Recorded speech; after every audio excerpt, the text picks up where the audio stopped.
ಇಲ್ವಾ? ಕಿವುಡಿದರ, ಕಣ್ ಕಾಣಲ್ವ ಅವರಿಗೆ?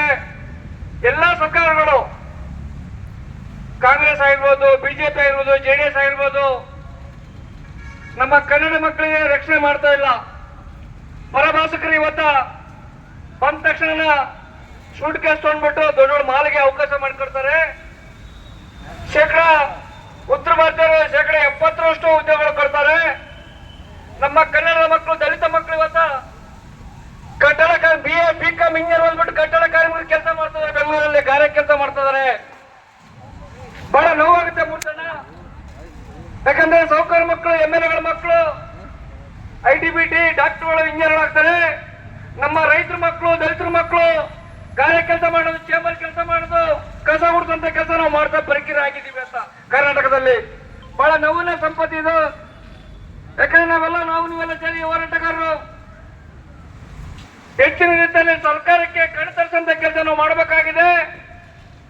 ಇವತ್ತು ನೋಡಿ, ಪಕ್ಕದ ರಾಜ್ಯಗಳು ಆಂಧ್ರದಲ್ಲಿ 80% ಉದ್ಯೋಗ ಕೊಟ್ಟಿದ್ದಾರೆ ತೆಲುಗುಗೆ, ತಮಿಳಲ್ಲಿ 90% ಉದ್ಯೋಗ ಕೊಟ್ಟಿದ್ದಾರೆ.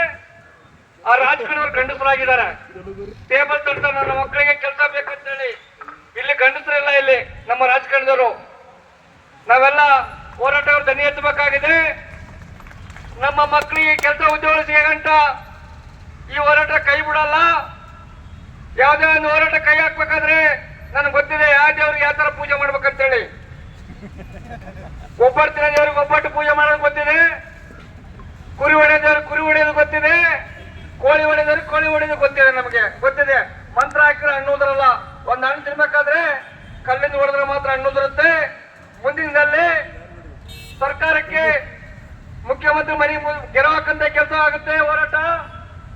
ರಾಜ್ಯಪಾಲರ ಮನೆಗೆ ಮುತ್ತಿಗೆ ಹಾಕಂತ ಕೆಲಸ ಆಗುತ್ತೆ. ಇವತ್ತು ಕಲೆ ಕಟ್ಟಿದ್ವಿ ಅಷ್ಟೇ. ನಾವು ಎಲ್ಲ ಜಿಲ್ಲೆಯಲ್ಲಿ ಯಾವ ರೀತಿಯಿಂದ ಹೋರಾಟಗಳು ಮಾಡ್ತಾ ಇದ್ದೀವಿ. DC ಮುಖಾಂತರ ಮುಖ್ಯಮಂತ್ರಿ ಮನೆಗೂ ಕಡಂತ ಕೆಲಸ ಆಗ್ತಾ ಇದೆ. ಮುಂದಿನದಲ್ಲಿ ಎಲ್ಲ ಸಚಿವರುಗಳು ಎಷ್ಟು ಜನ ಇದ್ದಾರೆ, ಸಚಿವರುಗಳು ಎಲ್ಲ ಸಚಿವರಿಗೆ ಮನೆಗೂ ಕಡಂತ ಕೆಲಸ ನಮ್ಮ ಜಿಲ್ಲಾಧ್ಯಕ್ಷ, ತಾಲೂಕು ಅಧ್ಯಕ್ಷರು ಮಾಡ್ತಾರೆ. ಈ DC ಕೊಡಿ, ಮುಂದೆ ತಹಸೀಲ್ದಾರ್ ಕಡಂತ ಕೆಲಸ ಮನೆಗೂ ಕೊಡ್ತೀವಿ. ಅದಾದ ನಂತರ ಬೆಂಗಳೂರಲ್ಲಿ ಎಲ್ಲ ಇರೋಂತ MLAಗಳು, ಮಿನಿಸ್ಟರ್ಗಳಿಗೆ ಮನೆಗೂ ಕೊಡ್ತೀವಿ. ಜಾರಿಗೆ ಬರಬೇಕು. ಡಾಕ್ಟರ್ ಸಂಜೀವಶ್ರೀ ಅವ್ರಿಗೆ ಜಾರಿ ಬರಬೇಕು. ನಮ್ಮ ಕನ್ನಡ ಮಕ್ಕಳು ಉದ್ಯೋಗಗಳು ಸಿಗುತ್ತೆ. ಇವತ್ತೆಲ್ಲ ITBT ಅಲ್ಲ, ಉತ್ತರ ಭಾರತೀಯರು ಬಂದು ತುಂಬಿದ್ದಾರೆ. ಇವತ್ತು ನಮ್ಮ ಮಕ್ಕಳು BA BCom ಇಂಜಿನಿಯರ್ ಓದ್ಬಿಟ್ಟು ಇವತ್ತ ಗಾರೆ ಕೆಲಸ ಮಾಡ್ತಾರೆ. ಬಹಳ ನೋವಾಗುತ್ತೆ. ಇವತ್ತ ದೊಡ್ಡ ಮಕ್ಕಳು, ಇವತ್ತು ಸಾಹುಕಾರ ಮಕ್ಕಳು ಎಲ್ಲ 80,000 1 ಲಕ್ಷ ಸ್ಯಾಲರಿ ತೊಂತ ಇದಾರೆ. ಇವತ್ತ ITBT ಅಲ್ಲಿ ನಮ್ಮ ಮಕ್ಕಳು 500-600 ರೂಪಾಯಿ ಕಸ ಕೊಟ್ಟು ಹೋಗ್ತಾ ಇದಾರೆ. ಇವತ್ತ ಬಹಳಷ್ಟು ನೋವುಗಳಿಗೆ ಇವೆಲ್ಲ ಯಾರ ಹತ್ರ ಹಂಚ್ಕೋಬೇಕು. ಕೇಸ್ ಇದ್ದೀವಿ, 48 ಇದೆ ಇನ್ನ ಕೇಸ್ಗಳು.